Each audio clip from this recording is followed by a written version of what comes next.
have primary control of critical vehicle functions.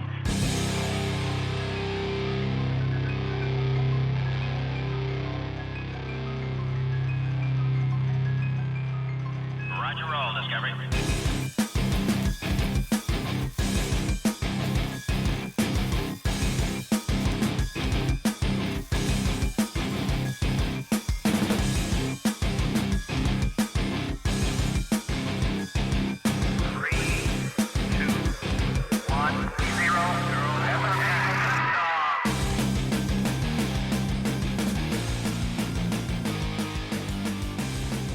Hello and welcome to Cutting Through the Bull in a post-truth apocalypse lockdown edition. Again, we are locked down. We're on Skype again. I'm Ben. I'm joined over the interweb by Mike.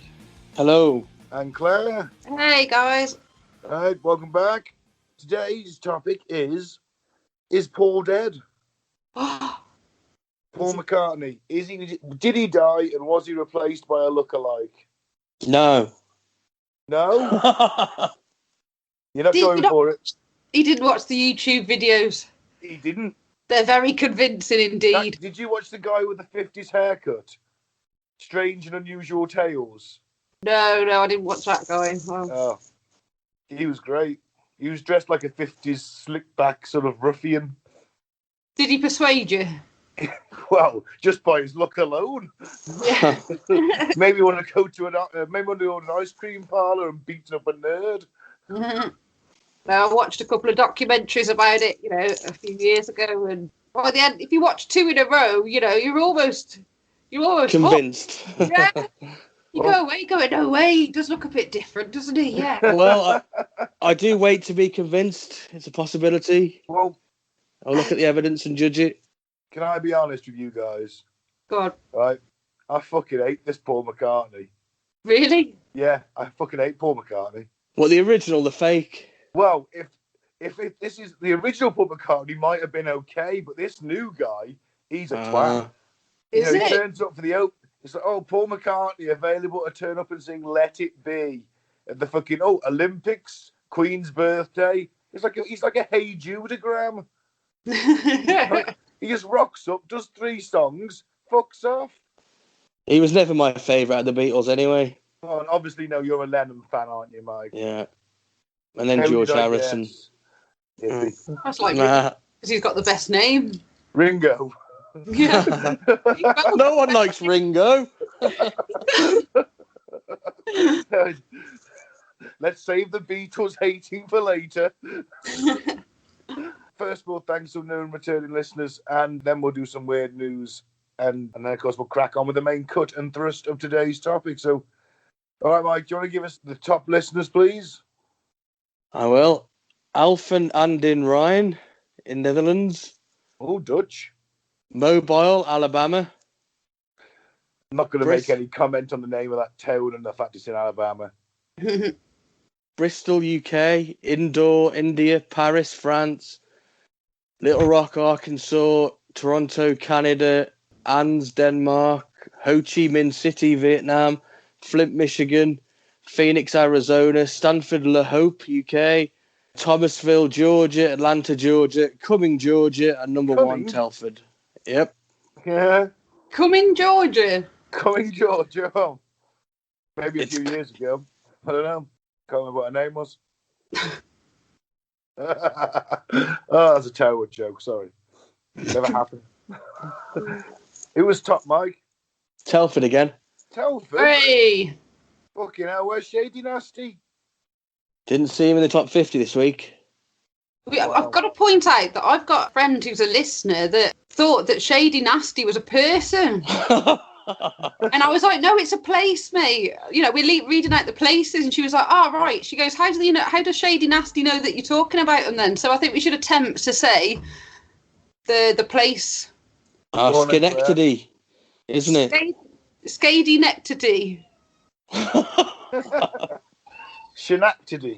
Schenectady, yeah. I've got dramas next door with the kids. Sorry about that. Oh, the perils of lockdown. Oh, yes, yeah. They're trying to share an Xbox. Right. Okay, well, that's going to work out well. I'm sure. Yeah.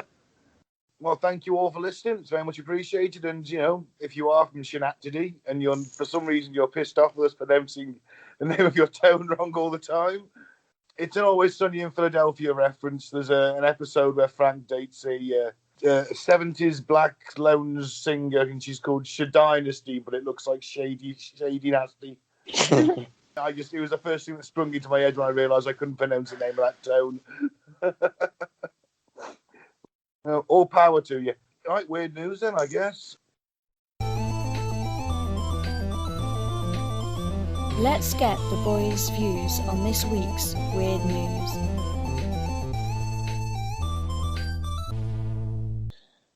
Okay. Relevant news. You remember the storming of the Senate that went on, Yeah. you know, this week? And do you remember the chap wearing the buffalo horns and carrying a spear?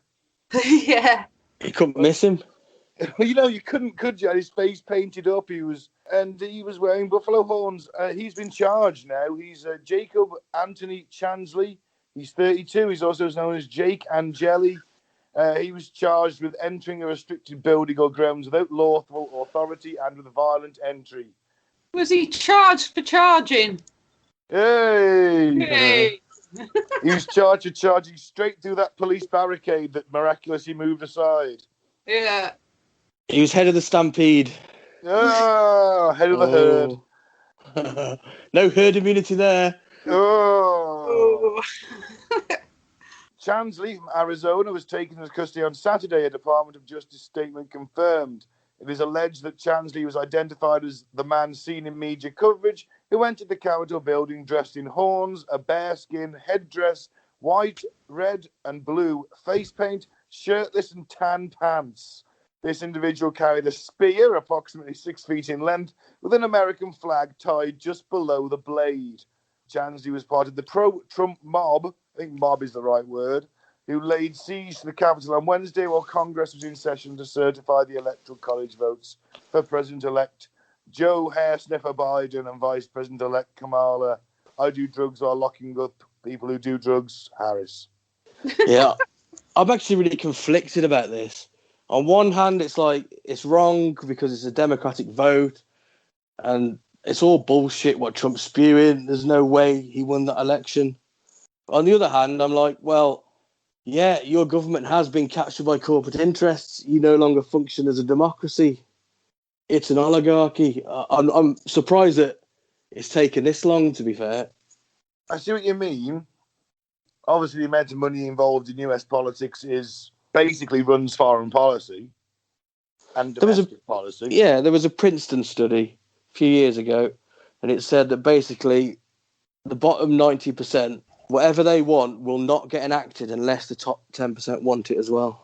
Over the past 40 years, that's not a democracy, is it? Well, no, of course it isn't.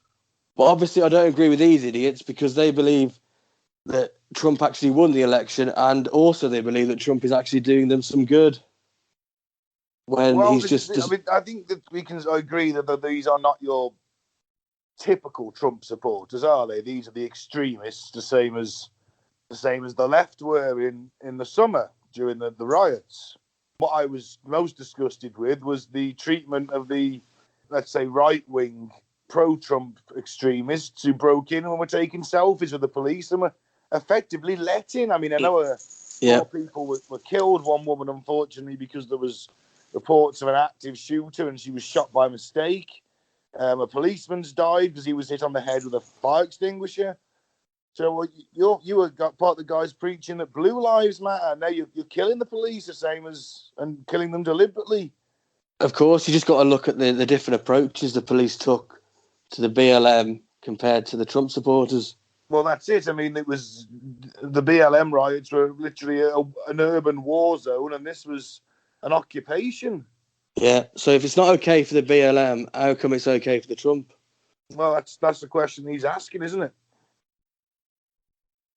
I mean, obviously, there's police more sympathetic with that crowd, let's say. Of course they are. The police union endorsed Trump. That says it all. If I was Biden, I'd be concerned about the loyalty of my security forces. Yep. I just can't believe they got in. I know, yeah. Claire, would you say that it was like an attempted coup in a way, that they were trying to change the balance of the election and keep Trump in, or do you think it was just a protest that got out of hand? I think it's a protest that got out of hand. And turned into a coup. I don't think anybody knew what was going on. You know, in the moment, they're just like, you know, overwhelmed, aren't they? And everybody's like, what is sort of going on? It's only when, like, you know, someone thinks someone's got a gun and then people pull the trigger, isn't it? Yeah, it's lucky there weren't more people killed, but Yeah. is it the people's fault, or is it the government's fault for selling their people out in the first place? And it wouldn't have happened. So you're saying that this is just bad government, years of bad government anti-feeling, regardless of which side was in, it's just boiled up, and Trump is kind of a figurehead for it. Of course, for the past 40 years, all they've done is loot the treasury for themselves and their mates, and basically persecuted the American people and robbed them blind. So does that mean that Trump is Joker, like from the movie? He's inadvertently become the figurehead of an anti-government movement. Well, the figureheads change, don't they? You know. I don't think the guy with the horns went in there that day and went, right then, I'm just going to sit on this president's chair or whatever and rule the place. You know, it wasn't like that, was it? Or no, they're not clever enough to sort of, you know, think that far ahead. Yeah, exactly. Really overthrow. That's what I'm saying. I don't think anybody knew what was going on. It sort of maybe, you know, for the protesters got a little bit out of hand. They just got swept at the moment. I'm even willing to give Trump the benefit of the doubt and say he didn't think it was going to get that out of hand, but he did incite them. But, you know, he's got a right to say, look, my protesters, we want to protest. They got a right to protest the election. That I don't have a problem with. Obviously, it's the storming of the thing. But then again, like I said before, I don't live in a democracy anyway, so I'm surprised it hasn't happened. They wouldn't have stormed Buckingham Palace, not with them, you know, the beef-eater guys, would they? They'd be right out the door, right out the gates. Oh, yeah, with the halberds. Yeah. Yeah, and the fact that there's always a platoon of guardsmen there because there's, like, some really valuable shit. Yeah. And the fact it's still a fortress. Yeah, that mob ain't getting in there. Yeah. So, you know, there's a little bit of this which is, you know, possibly orchestrated to a certain degree. Of course, there's loads of conspiracy theories already that they were actually Antifa people who were dressed up. It was an Antifa false flag. Of course, that one spread about pretty quick. Yeah, on Fox News and OAN and nowhere else. Of course, yeah. I don't for one second think it was. But this guy, Chansley, he's been seen at loads of protests dressed the same way. You know, he's a massive QAnon conspiracy believer. He was photographed holding a sign that said Q sent me. Of course, and then he would tell anyone would listen that Q was a government agent who wanted to take the country back from paedophiles and globalists. Would you like to hear his profile from backstage.com? Because he is an actor looking for work. Yeah. Go on then. He has called himself, Chansley this is, a multi-dimensional or hyper-dimensional being, and claims that he can see into these other higher dimensions, that these entities, these pedophiles, these rapists, these really high-up people, that they can almost hide in the shadows. That's how he describes himself on his work profile. Well, he didn't see himself getting arrested from them higher dimensions, did he? He did not. I mean, I'll give him his due. Great look. You can't argue with the horns and the face paint, mate. He stood out. He made himself famous. He's probably making a few quid out of this. He'll probably get his own web show. He'll well, there's got to be memes about him already, haven't there? Oh, God, he's in lots and lots of memes already. He'll probably get some money out of this and, you know, get a few guest appearances doing shit. I don't know. He'll work it out. The QAnon shaman. What a time we live in, eh? I know. What a time to be alive. Moving on. Yeah. UFO expert says clock is ticking on possible seismic revelations. Can I just ask a quick question? If you want. Right. Given the amount of spiel I give at UFOs, could I be considered a UFO expert? Well, you're probably about as qualified as him, so why not? Fantastic. Can we refer to me as UFO expert, Ben Carter? Oh, actually, it's Nick Pope. No, you're not. Oh, He's why seen not? thousands of cases. Yeah, so have I. No, he's seen cases that you haven't seen that they've shredded or burned, he said. Oh, yeah, that's a good point. Yeah, so no, you're not. Oh. Tough shit. A British UFO expert has said the clock is ticking on new disclosures about the phenomenon that could have worldwide significance. He said sources have told him that the Ministry of Defence is looking into sightings despite its official position and it has no interest in UFOs. Well, what a surprise there. Are you suggesting that the MOD would lie about aliens? Yeah. Why wouldn't you want to know about aliens? I don't understand. Well, that's it, yes, but of course they always say that we have no interest. That's their official position. We have no interest. Right. What happens if one's shooting you down? You got interest then? Well, yes, I'd imagine their increase would exponentially. Just a little bit. Just a little bit. Yeah. Yeah. Shoot up, to be fair. Yeah. Might. Yeah, in March last year, the Pentagon piqued global interest in UFOs by releasing 3 declassified videos showing what described as UAP. Mr. Pope said there's momentum building up, and like the British justice system says, there's no smoke without fire. There you go. I hand it to you. We're going to get disclosure. And do you know, this links to last week, because I told you that the COVID relief bill that the Senate were going through with has a 180-day thing, and it contains the Intelligence Authorization Act, where the UFO requirement was articulated. So that's the release point. Interesting. In 180 days, all the UFO files apparently have to become public because, boom, it was snuck into the COVID relief bill. But wait, it says a response is due within 180 days. They could just turn around and say, no, you can't have it, too sensitive, unlucky. Or they do say you can have it, and it's all redacted. UFO expert Ben Carter. I'm just saying... Sort it out. I'm just saying don't get your hopes up. Oh, well. I don't know how many files there are, but they couldn't censor that amount of stuff in that amount of days, I guess. You're joking, aren't you? They redact everything, Claire. Yeah. Did you see the shit that... I think I read somewhere there's like 1 million pages of redacted material a year that we aren't allowed to see worldwide from our governments. Crazy, isn't it? Yep. Oh, man, I'd love to get into them files. Oh, that's why they hated Assange, innit? Yeah, that's true. And Gary McKinnon. Banging Pammy. Fair play, if he was. Could be some perks, eh? No, man, UFOs. Come on, when the Pentagon released that stuff, that's got to prove it, hasn't it? It's possible, but they haven't got a great history of being very sort of open, have they? So, who knows? Oh, man, well, fuck them. Release it all. They should. So I can finally prove safe. Lose, have they? What have they got to lose? It's not like we're overrun with aliens, is it? That we know. But we don't know, do we? They could be already, man. They could. Could be, and then we all start freaking out. Could be like V. And this virus we've got is an alien virus. COVID's an alien virus, and then we'd all could be fault. And then it'd be war against humans against aliens. Yeah. Who's the aliens? Because they're sort of the shapeshifters. I doubt it's an alien virus though, because an alien virus probably wouldn't be able to cope with our mechanisms and our structure, and we'll probably just die. But it could be a man-made virus planted by the aliens. Whoa. The Martians die of the common cold in more of the worlds, my friend.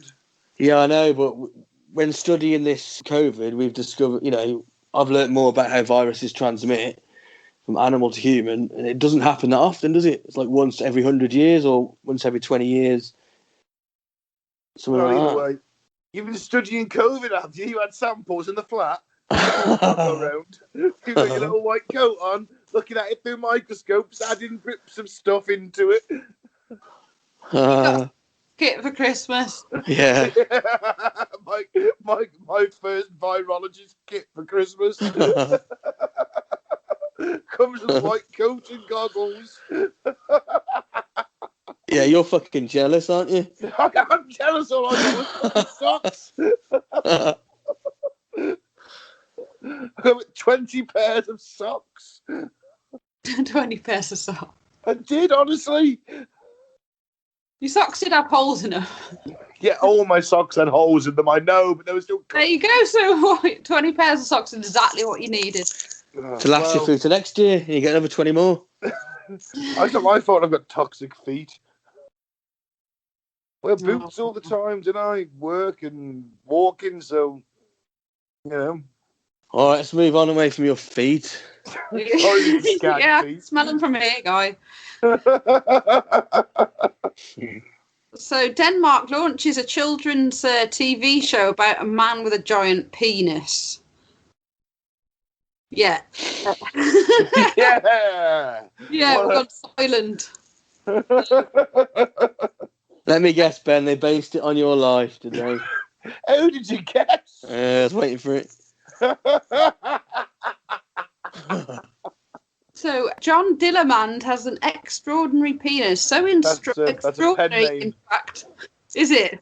It's an alias, yeah. That it can perform rescue operations, etch murals, hoist a flag, and even steal ice cream from children. That's a lie. That is a lie. Right, the Danish equivalent of the BBC, DR, has a new animated series aimed at 4 to 8-year-olds about John Dillermand, the man with the world's longest penis, who overcomes hardships and challenges with his record-breaking genitals. Unsurprisingly, the series has provoked debate about what good children's television should and should not contain. And since premiering on Saturday, opponents have condemned the idea of a man who cannot control his penis. That's every man, innit? So a Danish author says, is this really the message we want to send to our children while we are in the middle of a huge Me Too wave? Hashtag Me Too. Oh, Ben. Oh. So Christian Groves, an associate professor of gender research at Roskilde University, said he believed the programmer's celebration of the power of the male genitalia could only set equality back. No. It's perpetuating the standard idea of a patriarchal society and normalised locker room culture. Grab him by the pussy, that's what I say. What'd you say, Mike? Sorry. Locker room culture. Oh, grab him by the pussy, is that what you said? See, the thing is, though, I mean, even though this man has a giant, uncontrollable penis, right? Every man jokes about his dick. I'm sorry, no, it just, I don't see how that's going to bring on locker room culture. And clearly, I'm not putting out fires with it. I'm not, saving people with it. I'm certainly not stealing children's ice cream with it. But we're not really in a place to judge. We haven't got kids. Claire, you have. What do you think? I don't think I'd let my boys watch it because they might want to get their dinglings out. Yeah, I think it's going to encourage it, No, it's not. No, I don't think it's good. And a lot of women and women protesters are saying, it's not good for society. And yeah. I'd probably agree with you then. I'd defer to your... Yeah, I used to point out, if you're ever in Denmark, Danish slang for penis is diller. Diller. Dillermand literally means penis man. So if you're having an argument with a Danish guy outside a pub, you can shout Dillermand at him and try and insult him. And John is nickname for penis as well. And what, sorry? John is. Is it? John Thomas, isn't it? Danish. You're John Thomas. Yeah, Mike, I was on it in Daneland. Denmark. Yeah. Maybe the same over there, who knows? I think just stick to what I told you, rather than just taking a gamble and trying to insult a Danish man. But technically, it's penis man. Yeah. Oh, Right, onwards and upwards. Yeah. Okay, then. So, Paul is dead. Or that's what the conspiracy would tell us. Mike, you're immediately off the fence. Claire, you're kind of believing it a little bit. And I'm sort of in the middle. I think some of the symbolism was quite interesting. But I also know the Beatles are pranksters. Yeah. They played up to it. Who knows? But anyway, let's start with a quote by Paul McCartney, allegedly Paul McCartney. He said, "I'm alive and well and concerned about the rumours of my death, but if I were dead, I would be the last to know." So, ever since 1967, rumours of McCartney's death have been greatly exaggerated, apparently. And the singer has had to deal with a continuous fascination with the conspiracy theory that the Beatles lost one of their principal songwriters during the band's creative peak in a tragic car accident. Instead of grieving and dealing with the loss of a band member, the band went into hiding for a couple of days, meditated on the prospect, and decided the only way to move forward was to get the winner of a Paul McCartney lookalike contest, in which Mr. William Campbell, who no one can trace, or also known as Billy Shears, was hired to take Paul's place forever. Let me point out, Mike, this car was mangled, like, head on into a lamppost. Right. Yeah. Right. And Paul McCartney was definitely in that car. There's absolute empirical evidence to suggest that he was in that car, yeah? Well, on the YouTube, it just showed a mangled car. But it was a car. Well, let's get into it. Not a good start. Doesn't stop the curiosity, though. Obviously, the Beatles are global superstars, but Beatlemania had meant that every column inch that could be devoted to the band was literally done so. And it's something that you still see today. Anything involving the Beatles is still fucking top news, isn't it? Now, how many fans have the Beatles got worldwide? I don't know. Hundreds of millions, I'd imagine. Hundreds of millions of fans, fanatics. They know the band inside out. How many of them are coming out and saying that he's not the real Paul McCartney? Well, they've all been conned, haven't they? By fall, yeah. By fall. Because he's Barry Shears. Billy Shears. And he's the winner of Paul McCartney lookalike contest that the Beatles then took in and trained to sing and play like Paul McCartney. Okay. It's a likely story. I think so. Why not? All it needs is an 80s training montage, which sadly hadn't been invented at this point. But still, this will be a 60s training montage. So, the rumours are Paul McCartney died on Wednesday, the November 9th, 1966. The story going that he stormed out of sessions with the Beatles working on their album, and ironically, McCartney's masterpiece, Sgt. Pepper's Lonely Hearts Club Band, got into his Austin Healey, floored it, went off into the night, and was killed in a car crash. Some even saying he was gruesomely beheaded during the crash. What was the date of his death? November 9th, 1966. Two sixes and two nines. Turn the nines upside down. You got 666 and another 6. I'm all for it. No Satan's involved. You're all down with it, are you? Now that I've done the gematria. I'm sorry, the what? That's what they call it, isn't it? Gematria or something like that. What's that then? Using numbers and that to predict things and events. Numbers cult. Oh, that was just numerology. Numerology. Numerology. Or number wang. Right. Okay, Mike. Well, if it's you say it's 666 or 6666. So yeah. An added 6 for added evil. Isn't it great though? The lookalike could not only sing like McCartney, look like McCartney, he could also write songs like him too. According to his wife, fuck like McCartney. Mike, did you watch a really skeptical video on this, mate? It's not like you to be so much off the fence. I'm trying not to be. Go on. This is me trying. While McCartney was not in the country during this time, he was then holidaying with his then girlfriend Jane Asher. There might have been some accidental muddling of facts which may have led to rumours starting the spread. He was somewhat involved in 2 different car accidents, which bookend the proposed accident. So when they're saying this happened, he'd actually had an accident before and an accident after. One saw the singer scar his lip, which apparently is why he grew the moustache for Sgt. Pepper's Lonely Hearts Club Band. Is the scar still there? I assume so. I think so. I don't remember seeing a scar on his lip. Well, that's because obviously, Mike, he's been replaced by Billy Shears, isn't it? Of course. It did, however, prompt a Beatles newsletter run by fans who denied claims that McCartney had died, written under the title headed False Rumours. It reads, the 7th of January was very icy with dangerous conditions on the M1 motorway, linking the Midlands and London.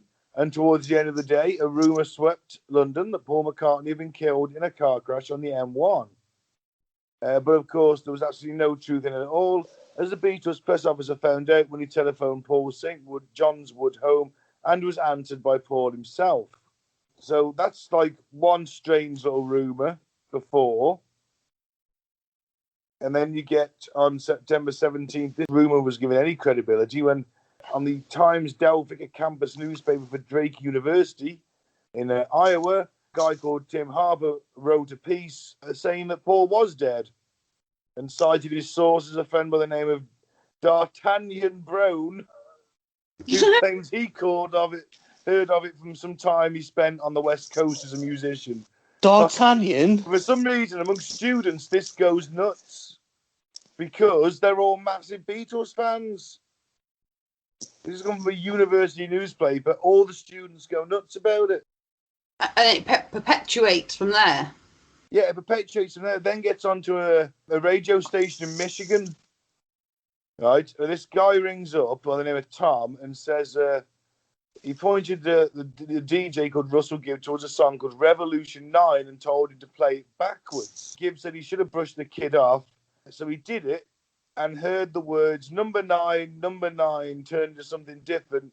When it spun it backwards, it said, turn me on, dead man, turn me on, dead man. And he freaked out, apparently, is his words. Oh.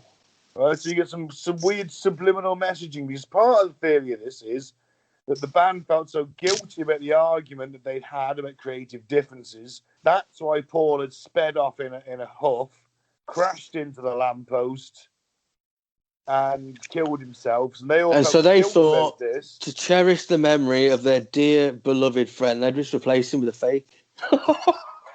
Replace him with a fake. Apparently, right, I also heard a rumour doing my research on YouTube, which seems to be enough for a lot of conspiracy theories. MI5 asked the Beatles to do this because it would literally cause a massive spate in suicides amongst the teenage population. As if MI5 are fucking bothered. It demoralised the nation. It's the 60s, the Cold War. Good. Can't have Paul McCartney dying or demoralise the teens. Good, that's what they want to do. Demoralise people are easy to control. I learnt that from Neverending Story.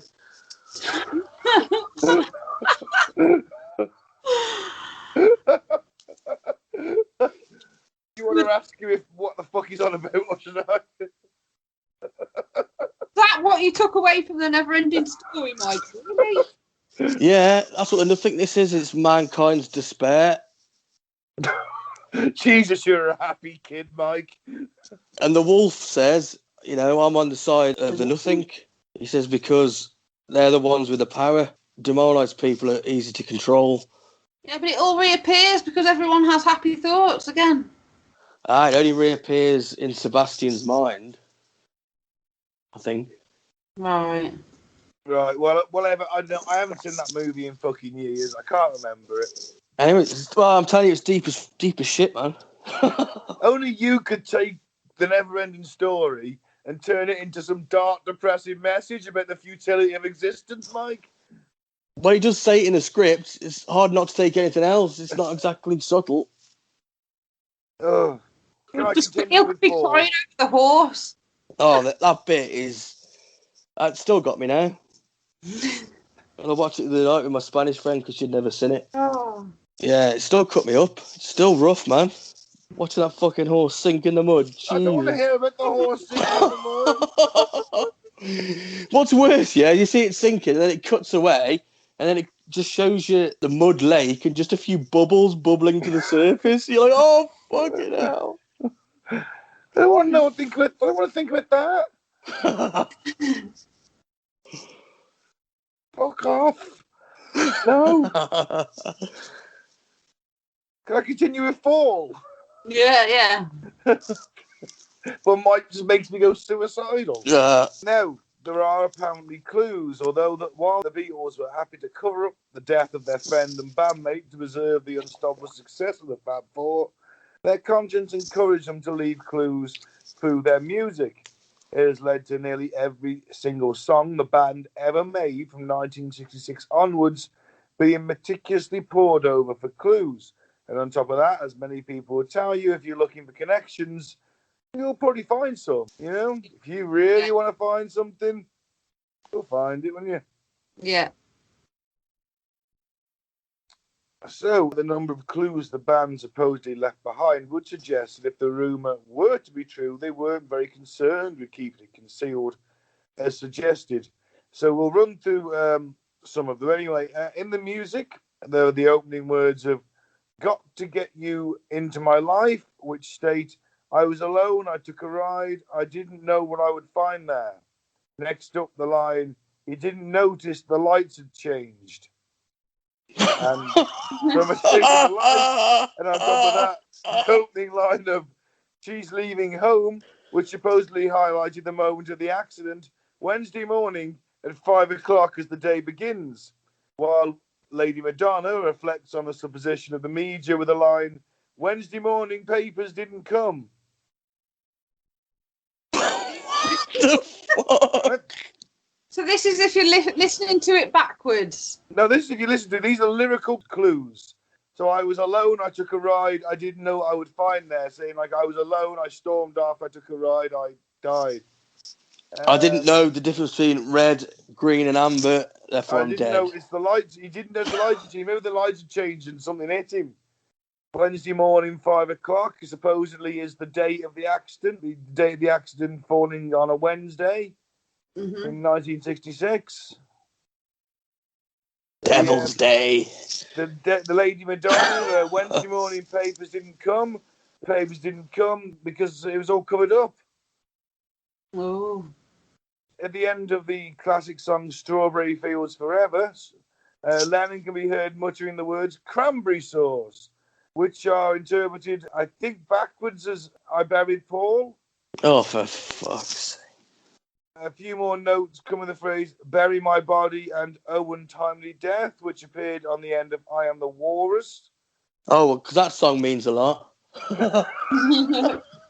Muttering in the background near the end of the song "I'm So Tired," John Lennon is heard saying "Monsieur, Monsieur, Monsieur," or "Monsieur, Monsieur, Monsieur." How about another one? When the song is played backwards, it is now heard as the now iconic line, "Paul is dead, man, miss him, miss him." So, of course, on Revolution 9, there's the aforementioned phrase, "Turn me on, dead man," when played backwards, but it also includes the sound of a car crash and explosion. Other lines from songs outside the Beatles have also added to the conspiracy. Ringo's song "Don't Pass Me By," apparently making a reference to the accident as well. "I'm sorry that I doubted you. I was so unfair. You were in a car crash and you lost your hair." The lyrics. The lyrics to Ringo, though. Oh, there's your favourite, Claire. Yeah. Great lyrics. Classic they are. Well, lost his hair is a reference to he was either beheaded or scalped in this accident. So, kind of does fit in. Well, a bit of a difference between beheading and scalping. A little bit. So he's What happened to Paul McCartney? He's been in a car crash. What happened? He was either beheaded or scalped. Mike, it's only 6 inches difference, and you know that of all people, that 6 inches can make a lot of difference. An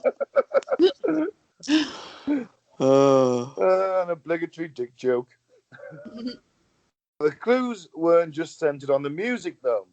In countless images, many people have speculated that McCartney's ear shape has changed. Using photographic evidence, they've examined his ears and decided that Billy Shears has got slightly different ears to Paul McCartney. Could have had plastic surgery, couldn't he? He was, yes, that's it. I think the bad thing is that was he given plastic surgery as well? Who knows? Okay, so the album covers. Now, on Sgt. Pepper, which is ironically McCartney's masterpiece, apparently, the album cover consists of flowers, which are supposed to symbolise McCartney's left-handed bass.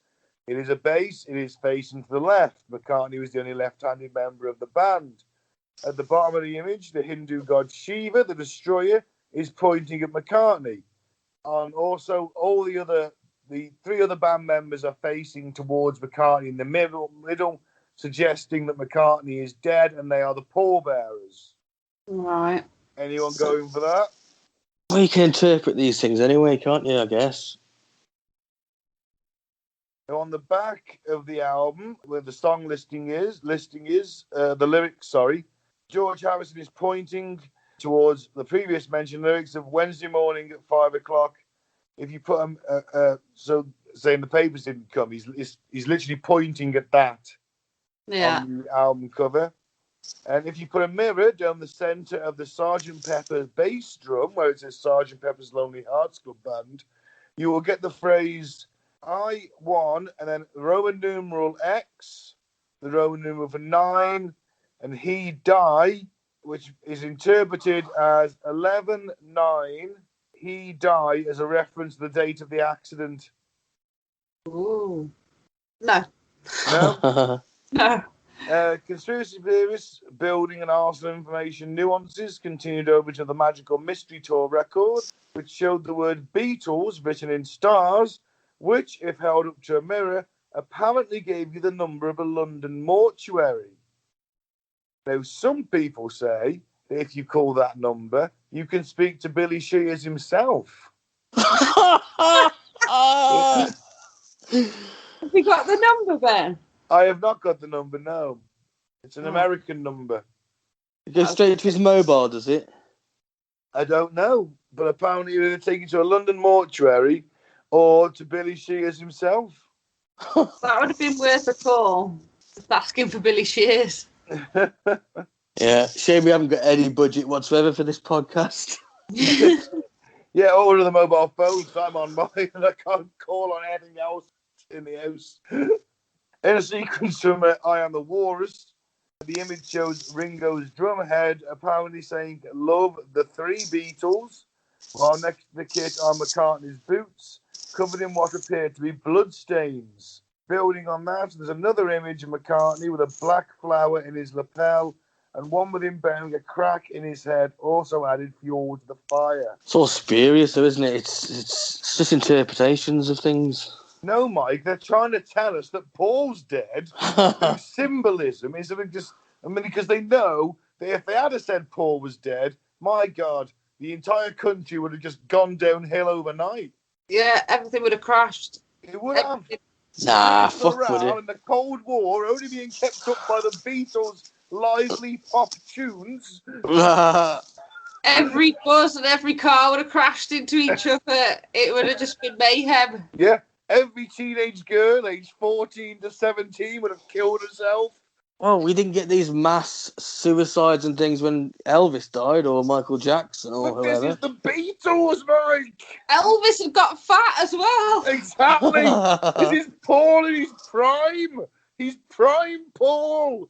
He's all right, a dick. Buddy Holly then. Buddy Holly. He was as big as the Beatles at the time. The Beatles are the biggest things. He's bigger than Jesus, Mike. The Beatles were bigger than Buddy Holly. Yeah. There was 4 of them. Yeah. Exactly. You had 4 Buddy Hollies in that band. The Beatles albums, Abbey Road, hit the shelves And, of course, the iconic artwork for Abbey Road with them walking across the street. Okay, there's a few things with this. So, the shop represents a funeral procession.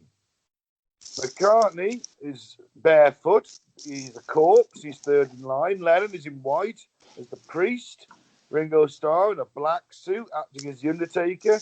And George Harrison following behind, dressed in denims, dressed as a gravedigger. Symbolism there, you see? Woke up that morning, they were like, "Oh, get dressed. We've got the shoot." And that's what they come out in. Lennon's in a white suit, so he's leading the procession. And the one's like, I thought it was dressy smart. The one's like, smart. And Ringo Starr's like, well, I only did what John told me to do. I wore a suit. And then McCartney's like, well, I wore a suit, but I forgot my shoes. and then Ringo's at the back, like, oh yeah, I'm the great. And George Harrison's at the back, and because he's a scruffy hippie still at this point, he's like, I'm just in my denim shirt and jeans, boys. I thought it was casual. I thought it was smart cash. Right, then, let's just get it done. Come on, everybody, look like you're walking. Paul McCartney actually had to give a press conference. He was living in Scotland when this resurfaced. He was living on a farm in Linda. Beatles had packed in touring, you see. They were only doing albums. And a couple of Life magazines, journalists basically stuck onto his farm, and McCartney drove them off bare-chested, shouting obscenities at them, and they were taking pictures of him. It was ace. And then he realised that he may come out a little bit unfavourably, so he said, "Look, I'll give you a full interview and everything you want. Just give me the negatives to the original encounter we had." And they agreed. Is this the original Paul McCartney or the fake one now? I'm losing track. Well, this at this point would be the fake Paul McCartney. He wanted the pictures back because he was naked and it wasn't his cock. Well, I don't know if everyone knows what Paul McCartney's dick looks like. And he wasn't naked, he was half naked, a waist up. All right, then his bulge looked different. They get a towel on. Someone didn't spot the difference. No. Hey, some groupers would know what his cock looked like. Well, this is it when George Harrison was disparaging the idea, later stating the rumours are too stupid to bother denying. If there was a slew of hits on groupies over the years, then I might buy it. Okay, all right. In a 1970 interview with Rolling Stone, Lennon was more firm when he beat down the rumours. He said, "I don't know where that started. It was so balmy. I don't know. You know about it as much as me. No, it was bullshit. The whole thing was made up." 50 years on, the actual argument anyone could replace McCartney at that time in their career seems a little null and void. You do think that, all right, let's look at it a little bit more skeptically, as Mike has hinted at. The amount of people that you'd have to keep quiet would be unreal. Yeah. Was his parents alive at the time? Has he got any brothers or sisters, close friends from childhood? This is it. You think they've all got to pretend it's Paul. Yeah. No, and nobody McCartney, your son is dead, but this is also your son now. Yeah, and everybody seems happy with that. No one's broke ranks over the years and said, No, and that's why the Beatles have been killed off. That's why McCartney's going to outlive them all. Mm. I think it's more likely to be some sort of publicity sort of stunt where they put that rumour out there just to, with the college lot, and it just gets people talking, We'll put cryptic symbols on the album cover, man. Well, they wouldn't, or they might not have been. They might have just been, that's just what they put on it, and then people are reading into it. Could be that. Oh, I do believe that everything, like in a music video, an album cover, is there, on purpose. You know what I mean? It's very rare. It's just an accident or something. But just think of it, though. The real Paul McCartney was shit compared to this guy if he was replaced. Billy Shears was a fucking musical genius, wasn't he? The real Paul McCartney was a bag of shit. Maybe he was in a band in the 60s called the Sheeples or something. It could have gone either way, but the Beatles made it and the Sheeples didn't. The Sheeples. They wear sheep heads on. That's a good name for a band, you- that, actually. You didn't copyright that. The Sheeples. Yeah. Paul Oh, McCartney and the Sheeples. I'd rather it was Billy Shears than the Sheeples. Ah, yeah. Billy Shears as well. Shearing the sheep, innit? Exactly, yeah. Yeah, I love it. Yeah, so you got to put in there too, eh? Or do sheep-related Beatles songs. Hey, Karen. No, that doesn't work. Yeah. No, that's just what he turns up to sing at every public event. All right, Claire, what are you going for, Claire? I'm going for, yeah, like I said before, it was just put out there with people, like it's a bit of a conspiracy. Everybody's, taking a lot of drugs and chatting shit. And Yeah. out of hand, don't they? And it might not have even been started by them, but they picked up on the rumour and then played on it. Yeah. Done that way. Well, I want to believe it. And I'll tell you why. Because I hate this version of Paul McCartney. As I said earlier at the start, I despise Paul McCartney. So you wouldn't enjoy Billy Shears and the Sheeple then? So I wouldn't enjoy Billy Shears and the Sheeple. All right? But I'll give Billy Shears his due. He's a hell of a musician. But I think he's also a massive dick. I think the original Paul McCartney was a nice guy. Just a sad thing that Billy Shears, as well as being a musical genius, he's also a massive tit. Do you ever think any of the other band members are thinking that it's like their third gig together or something? They're thinking, oh, Christ, I wish Paul hadn't died. This guy's a cunt. Yeah, I think that's what it is. That's exactly what it is. It's like, yeah, all right, he's, Sgt. Pepper's Lonely Hearts Club is a fucking masterpiece, but my God, Billy Shears is a cunt. I think that's what it is. You right, Paul? You right? How's it going? Oh, you cunt. You're a shadow of the man Paul was, but a better musician.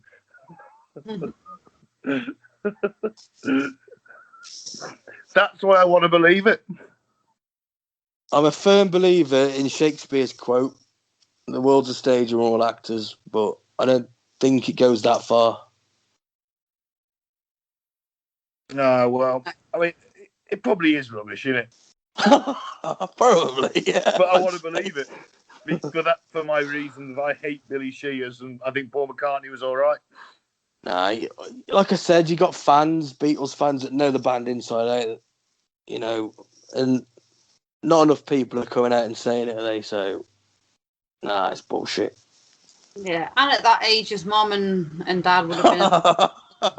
Yes. Yeah, but then the royalty checks keep coming, Claire. You can buy them off. It's like, oh, well, this won't make up for the loss of our son, Paul, but, these hundreds of millions for the next 10 years, might help. But then you've got, what about Billy Shears' family and friends? They're going to be like, where's Billy gone? Well, I've seen him for months. Top of the decapitated driving in Austin Healy. And they're like, oh, let's stick on Top of the Pops. Beatles are on. There's our Billy. There's our fucking Billy. What if Billy Shears was an orphan? By aliens. Actually, I'm not sure if Billy Shears was an orphan. All right, then, well, some other orphans that know him were watching the television and going, look, it's Billy Shears. I knew him from the orphanage. I always used to say Billy was a spitter, George, of Paul McCartney. Yeah, but this band is shit. I prefer Billy Shears and the Sheeple.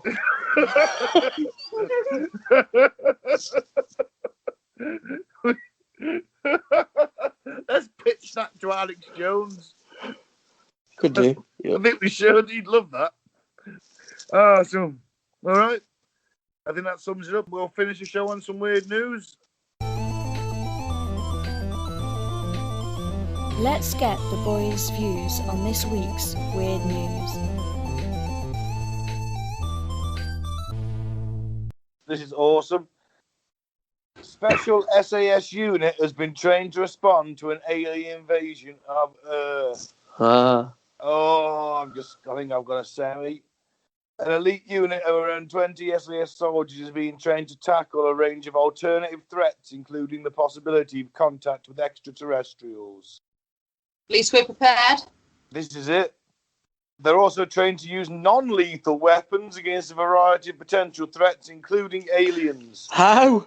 They don't know how the alien physiology is going to respond to the weapon, surely. Everyone responds to the Brown note, Mike. You fire that off, everyone will shit themselves. Bullets might be non-lethal to aliens. Oh, there you go, then. We'll spray them with friendly bullets. What about cattle prod type things? That too. Yeah. I could make him shit themselves as well. There you go. A source told us the SAS has to be prepared for anything and any threat. That includes everything from terrorists to human bioweapons, where someone has deliberately been infected with a deadly bug all the way through to an alien life form. I know it sounds bonkers, but the SAS train for capture missions for every threat. Even using a spraying foam which covers a target and hardens rapidly, preventing them from moving. You think they do first aid as well? Yeah. Alien first aid. They just get little alien like Annie out. Yes. Yeah, Alien Annie. You've got to put your fingers up 4 of her nostrils. Blow through this trumpet. Remember to cover its other mouth with your hand. Oh, by the way, Alien Annie also breathes through her anus, so you need to plug that.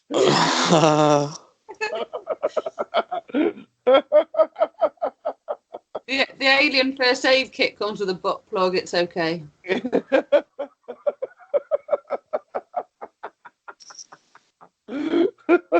Looking great. They keep it a lock and key because of horny employees. Oh, man. In 2018, it emerged that British defence experts had spent 50 years trying to catch a UFO so they could use the technology to build new super weapons. Declassified files showed that the government feared China or the Soviet Union had impounded a UFO and were using it secret to develop super fast warplanes. There you go. There's a race. Who can get the alien tech first? I thought we'd want to leave our solar system if we got super fast planes. See what's about. We got to establish supremacy on the Earth first. There's not a lot about though, Claire. Within distance, the nearest stars would take you 40,000 years by our method of transport now. So unless it's like super advanced, Which it could be. It could be wormhole tech. could be. It could be faster than light travel. Could be. Was it Randy Kramer? There's a base on Mars. We're fighting insectoids. We can go faster than light. Einstein was wrong. He made a mistake. We know what that mistake is. We corrected it. We've got the alien tech. Yeah, we've got their elements. Boom, we're off. It could be, yeah. Before you know it, they're getting 45-year-old men and to fight an alien war that we've grown from a test tube. What can you say? Captain America in space, basically. Randy Kramer, check it out. It's hilarious. Sorry. Go on, Mike. So. Did we do an episode on that? Yeah, we did. Yeah, it's in the Solar Warden episode, I think. Ah, is it? Yeah. Yeah. Cool. Yeah, go check it out. Back in the day, that one. Well, I suppose 2 years ago. It was a couple of years ago now. Yeah, it was an old one, that, yeah. I'm not sure you can say back in the day until it's at least over 5 years. We're just so used to saying it in our everyday life now, or back in the day. We've got to that age, Claire. Yeah. I'm wearing a flat cap. And I'm wearing slippers. I'm wearing slippers as well. And Claire's smoking a pipe.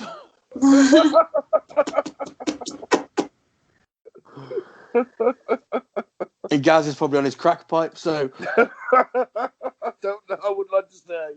Oh, I'm joking, if you're listening, Gaz. I thought Gaz only smoked crack from a light bulb anyway. I thought we'd established that. I don't know. Sorry, Gaz.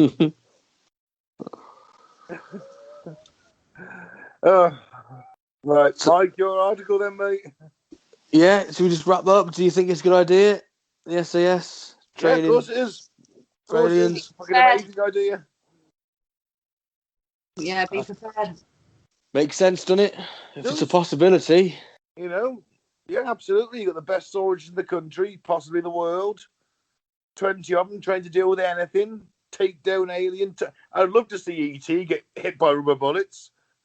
That'd be amazing. Notice how I said rubber bullets are not real bullets. You know? Yeah. So we don't know that outcome. Rubber bullets are no good against a xenomorph. No, they're not. Well, at that point, we'll realise a mistake and switch. Anyway, awesome. Claire, what do you think? Well, I think it's a good idea to be prepared. Sure. You never know what's coming around the corner. Or from the sky. Exactly. Would you ever try it for the SAS, Claire, if the Navy had worked out? I mean, you'd have been entitled to after a few years. Oh, yeah. Yeah, you could apply if you wanted to. So anyone can apply. It's just you've got to obviously get yourself into that sort of level of fitness before you do the selection. Nah, I can't see me doing that. Couldn't see me doing that back then when I did try out for the Navy. I always sort of thought to myself, oh yeah, I'd have like a go, and then I just go, yeah, at least I could say, yeah, I tried.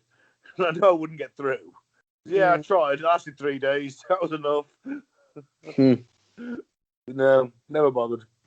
All right then. Next one. Next up, world's unluckiest burglars arrested after calling police by accident. Fucking hell. They called the police themselves? Yep. Staffordshire police arrested 2 men on suspicion of burglary after one sits on phone and dials 999. It was a butt dial. How the fuck do you get a butt dial in this day and age? And why did they just turn up there? Why didn't they just put the phone down when they couldn't really hear anything? It's not like he was like burgling the house going, right then, let's look through these drawers. I'm burgling the house. I'm burgling this house. All right, let's get into it then. Officers said You burgle that, and I'll burgle this here. One slightly American. He's like, let's burglarize it. Oh my God, that does my tits in, burglarize. Unfortunately, that's what happened. Officers said they listened into the call as the men carried out the burglary and could even hear their colleagues arrive to make the arrests. So they were actually talking about the burglary as they were doing it. Right then. Oh dear. You steal this. I'll grab that. Oh, fucking hell. That is unlucky. Nah, just a I bit. didn't know you could still dial 999 if you sat on your phone. I don't know. I mean, I've got facial recognition on mine to unlock mine. And What the fuck are they sitting down for? Isn't this sort of like a bit of a, you know? Well, maybe that guy's arse. Maybe that guy's arse looks like his face.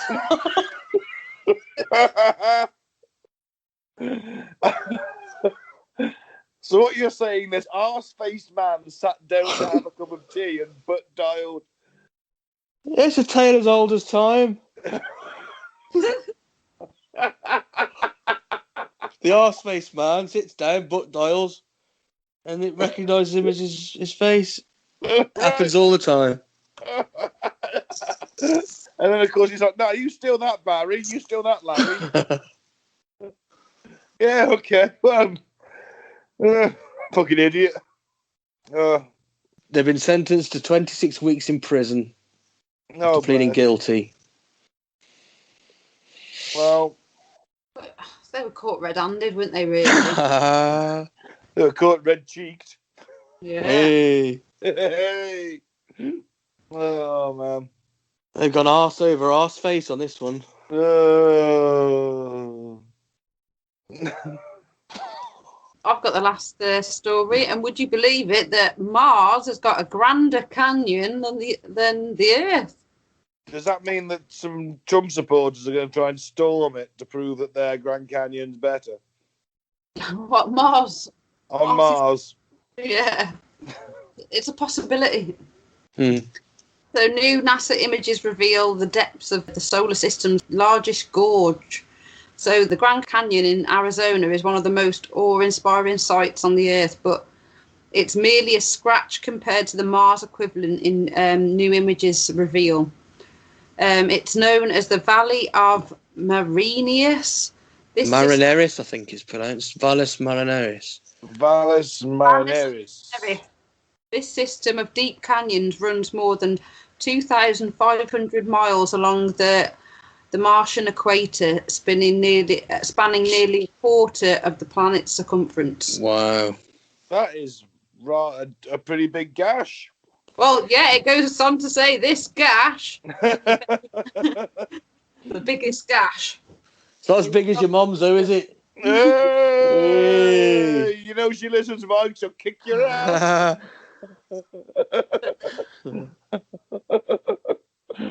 Yeah, this gash in the bedrock of Mars is nearly 10 times as long as Earth's Grand Canyon and 3 times deeper, making it the largest canyon in the solar system. And, Wow. Yeah, That is seriously fucking immense. it is, isn't it? 2,500 miles along the equator. Sort of a weak spot in the planet, isn't it? Yeah. Makes you wonder what it's been, what's caused those, isn't it? Well, Earthquakes, I think. Well, yeah, but you have to be careful where you put your fucking Martian base, aren't you? Because you don't want it near that thing. No. Mars is geoactively dead now. Well, So we think. Well, we know. The scientists are saying it wasn't caused by water because it's too hot and dry, and there wasn't, enough rivers large enough to, slash through the crust. Hang on. Slash through the crust. I love it. I had to say it like that. Sorry, Claire. Okay. And they're saying that it's linked with the largest volcano in the solar system. Is that Olympus Mons? It is. It is. Yeah, I think it's earthquakes and volcanoes, yeah. When it was geoactive, when it isn't anymore. What about the face on Mars? Oh, that's aliens. Told you that. You ever seen that? I've seen a YouTube video about that, I have. You go for an alien monument? Or just bad cameras? I'm thinking shadows and, Yeah, it's probably pareidolia, but fuck me, it's interesting though, wasn't it, to see it? Could have been anything, it could look like anything. It was a fucking alien face, the ones that we recognise as aliens. Yeah. Either someone was having a prank or they've covered it up. Yeah, I thought that, the smooth edge of it, it was too smooth as opposed to, Mars's jagged rock everywhere else. Yeah. There's pyramids shapes on Mars. You can see, you gotta look at that, and that'll be an episode one day. Pyramids on Mars, the face of Mars. I think. Can I just ask a question though? Pareidolia is seeing faces in things that aren't really there. Yeah. Because we're programmed to see human faces and things. This isn't a human face, it's an alien face. Well, it's we're not kind programmed. Of a human face, though, isn't it? I suppose. All right, maybe. The only alien faces we think about have got 2 eyes because, that's what we associate. That's a point. We have been saturated with that look now, haven't we? Yeah. Yeah. That's it. I think it looks like an Egyptian kind of face yourself. If I was to ask you to draw an alien, you just do the classic sort of, light bulby shape with the 2 eyes. You wouldn't, draw a full-size, alien or a predator, would you? No, you do the classic grey alien, exactly. Yeah. Paul, you're drawing it, basically. Yeah. Do you know what Neil deGrasse Tyson's favourite alien is? That is, is the most perfect sort of, he thinks, as representation of an alien. Nope. Oh. It's some obscure 1950, well, not obscure, but 1950s B movie, quite a famous 1950s B movie, actually. The Day the Earth Stood Still? No. The Blob. Oh, the blob. Oh. Beware of the blob. Because he's like, we always think of aliens as having sort of like a face and arms and legs and stands up like us. He's like, it's more likely to be something like the blob. I heard that people said nowadays that aliens would probably be more humanoid because we've got everything in proportion. I mean, it's nature provides. You got one of each. You lose one, carry on. Yeah, but think about another planet in isolation, that produces something very similar to humans, but it has to go through almost the exact identical evolutionary phase. And has the same qualities that you find on Earth.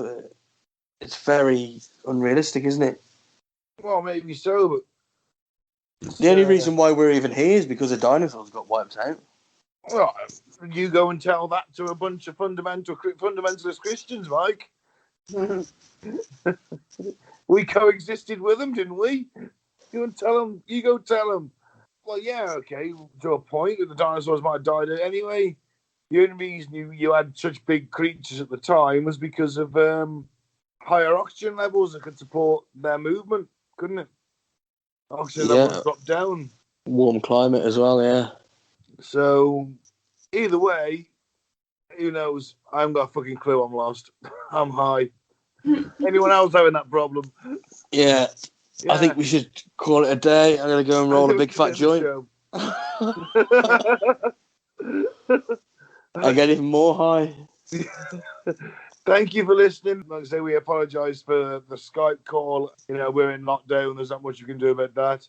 So thanks for listening. I've been Ben. Don't drink the Favourade. Don't join a cult. I've been Mike. Thanks for listening. Peace out. May the force be with you.